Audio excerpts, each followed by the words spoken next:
I got so much motherfucking design on right now.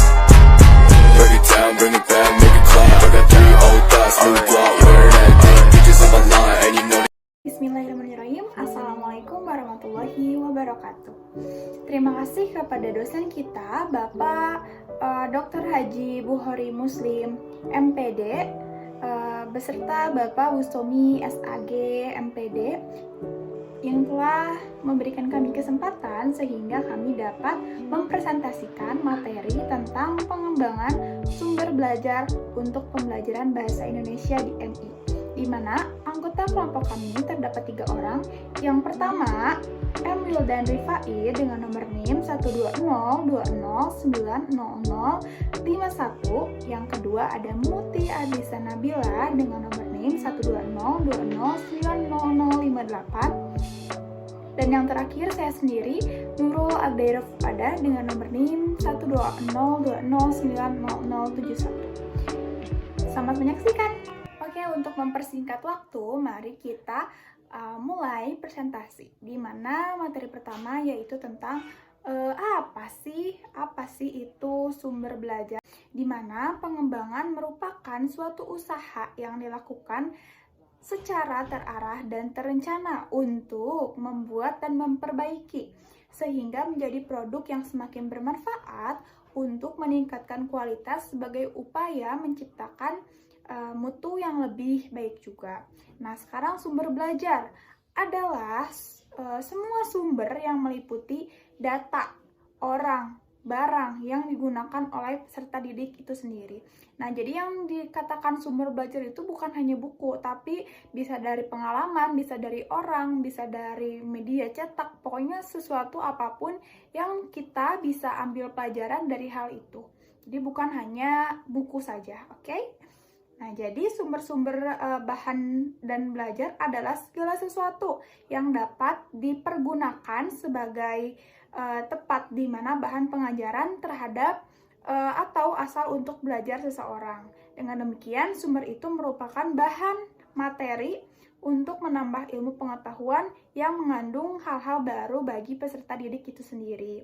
Nah, sumber belajar itu bukan hanya dari bukan hanya dari buku saja, bisa dari bentuk perwujudan video, format, kombinasi dari berbagai format yang digunakan oleh siswa maupun guru itu sendiri.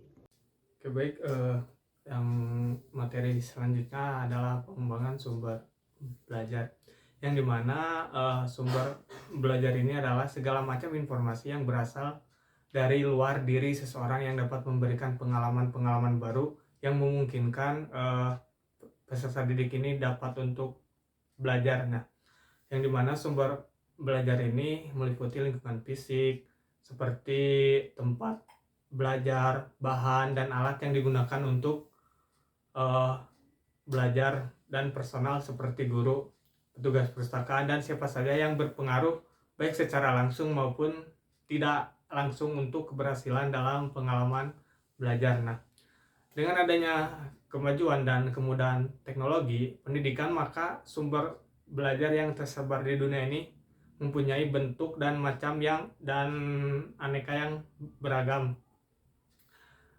baik dari pendidik maupun peserta didik bebas untuk memilih sumber belajar apa yang cocok untuk karakteristik siswanya gitu. Terus ada tujuan sumber belajar bahasa Indonesia DMI, yang dimana tujuan pengembangan sumber belajar ini dapat dilihat baik dari aspek umum maupun aspek khusus. Nah, secara umum bermanfaat untuk meningkatkan kualitas proses dan hasil belajar individu dan keseluruhan melalui penggunaan berbagai sumber belajar. Nah, adapun secara khusus tujuan dari pengembangan sumber belajar ini dapat dilihat dari beberapa poin ya, yang poin pertama itu memenuhi kebutuhan belajar siswa dengan gaya belajarnya. Yang kedua, memberikan kesempatan kepada siswa untuk memilih sumber belajar sesuai dengan karakteristiknya sendiri. Jadi siswa dibebasin memilih gaya belajar apa yang sesuai dengan karakteristiknya sendiri. Yang ketiga, memungkinkan siswa untuk menggunakan berbagai sumber daya. Yang keempat, mengatasi masalah belajar siswa secara individu. Dan yang terakhir, memberikan kesempatan kepada siswa untuk mengembangkan berbagai model pembelajaran. Nah, pusat sumber belajar bertujuan untuk meningkatkan efektivitas dan efisiensi kegiatan proses belajar mengajar melalui pengembangan yang sistem instruksional. Nah, hal ini dilaksanakan dengan menyediakan berbagai macam pilihan untuk menunjang kegiatan kelas tradisional dan mendorong penggunaan cara-cara yang baru yang paling sesuai untuk mencapai tujuan program akademis dan kewajiban-kewajiban instansi yang direncanakan. Oke, baik, materi selanjutnya mengenai macam-macam sumber belajar. Nah, berdasarkan asal-usulnya, sumber belajar terbagi menjadi dua, yakni yang pertama sumber belajar yang dirancang, yang mana sumber belajar yang memang sengaja dibuat untuk tujuan pembelajaran, contohnya buku pelajaran, modul, program audio, dan lain-lain.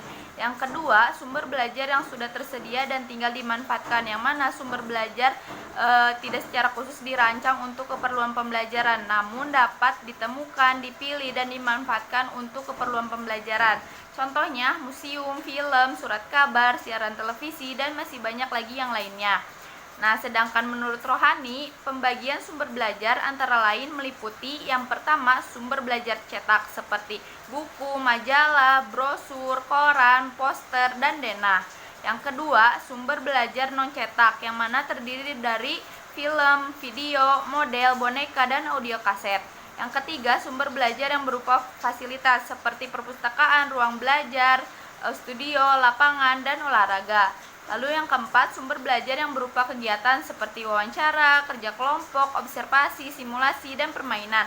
Lalu yang terakhir, sumber belajar yang berupa lingkungan yang mana terdiri dari taman dan kebun binatang. Nah, sekarang apa sih manfaat dari pengembangan sumber belajar ini?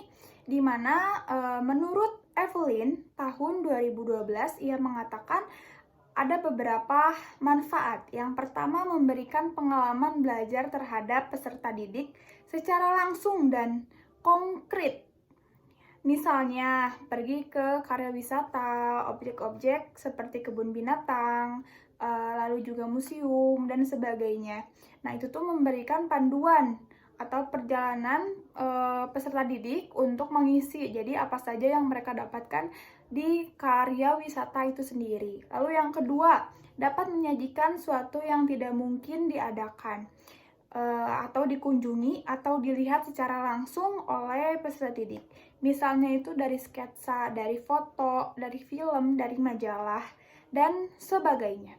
Lalu yang ketiga, dapat menambah dan memperjelas atau memperluas cakrawala yang ada di dalam kelas. Misalnya itu dari buku-buku, dari majalah, dan sebagainya. Lalu yang keempat, dapat memberikan informasi yang akurat dan terbaru. Misalnya dari buku-buku bacaan, dari internet, dari majalah, dan sebagainya.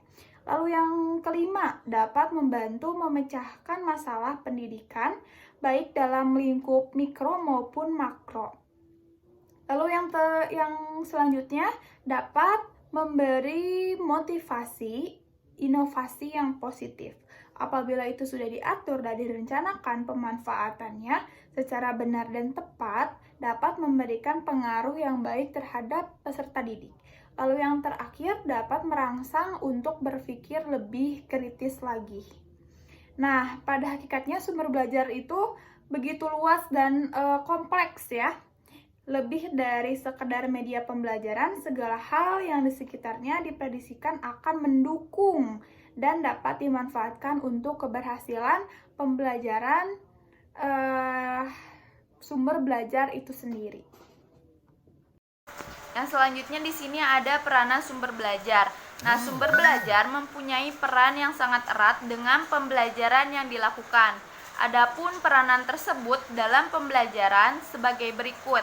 Yang pertama, peranan sumber belajar dalam pembelajaran individual, yang mana dalam pembelajaran individual ini titik terberatnya yaitu pada peserta didik, sedangkan guru di sini mempunyai peranan sebagai penunjang atau fasilitator saja. Nah, dalam pembelajaran individual terdapat 3 pendekatan yang berbeda. Di antaranya, yang pertama, front line teaching method, yang mana dalam pendekatan ini guru berperan menunjukkan sumber belajar yang perlu dipelajari. Yang kedua, Keller Plan, yang mana pendekatan menggunakan berbagai sumber berbentuk audio visual yang didesain khusus untuk pembelajaran individual. Yang ketiga, metode proyek, yang mana peranan guru di sini cenderung sebagai penasehat dibanding pendidik, sehingga peserta didiklah yang bertanggung jawab dalam memilih, merancang, dan melaksanakan berbagai kegiatan pembelajaran. Nah, yang kedua adalah peranan sumber belajar dalam belajar klasikal, yang mana pola komunikasi dalam belajar klasikal yang dipergunakan adalah komunikasi langsung antara guru dengan peserta didik.